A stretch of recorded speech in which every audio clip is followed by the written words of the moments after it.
Hello বন্ধুরা, তোমরা হয়তো অনেকেই এই সবজিটাকে চেনো। এই সবজিটার নাম হচ্ছে জুকিনি। এটা আজকে আমি চিংড়ি মাছ দিয়ে করব। অনেকেই বলেছে, এখানে যারা ইন্ডিয়ান আছে, আমার বৌমাও বলেছে এটা নাকি অনেকটা লাউয়ের মতোই স্বাদ। আমি জানি না কীরকম হবে, আমার কাছে এটা প্রথমই। এখানে জুকিনিটা এইভাবে সরু সরু করে লাউয়ের মতোই কেটে রেখেছি। কড়াইতে 1/2 টেবিল চামচ সর্ষের তেল দিলাম।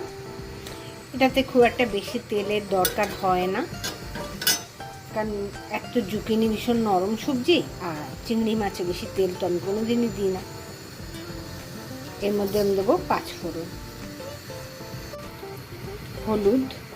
চিংড়ি মাছগুলো আমি জেনারেলি কোনো রকম মশলাই দিই না, কিন্তু যেহেতু এটা জুকিনি আমার কাছে নতুন, তাই জন্য আমি একটু জিরে গুঁড়ো ধনে গুঁড়োটা দিচ্ছি।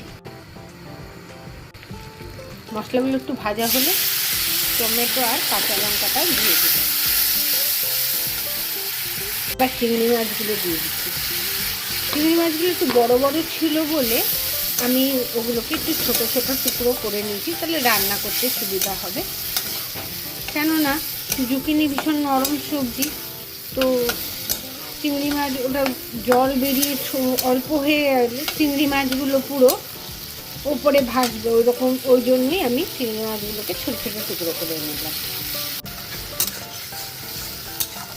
মশলাটা ভাজা চলছে, আর একটুখানি ভাজা ভাজা হলে জুকিনিটা অ্যাড করব।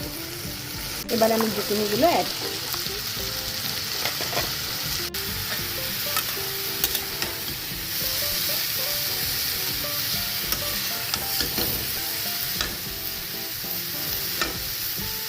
এবার এতে আমি স্বাদ মতো নুন দেবো। নুন দেওয়ার সময় এটা মনে রাখতে হবে যে এটাও কিন্তু লাউয়ের মতো জল ছেড়ে কমে যাবে, তাই পরিমাণটা বুঝে দিতে হবে। এবার আমি এটা ঢেকে কিছুক্ষণ রান্না হতে দেব। দেখো জল বেরিয়ে জুকিনি কিরমভাবে সেদ্ধ হয়ে গেছে। এটা কিন্তু লাউয়ের থেকেও তাড়াতাড়ি সেদ্ধ হয়ে যায়। এবার দেব সামান্য চিনি। ব্যাস, এবার ধনেপাতা ছড়িয়ে একটু নাড়িয়ে নামিয়ে দেব। তৈরি হয়ে গেল আমার জুকিনি দিয়ে চিংড়ি মাছের ঘন্ট। অ্যামস্টারডামে বসে লাউয়ের বদলে জুকিনি, এটা বেশ মজার একটা অভিজ্ঞতা কিন্তু আমাদের জন্য।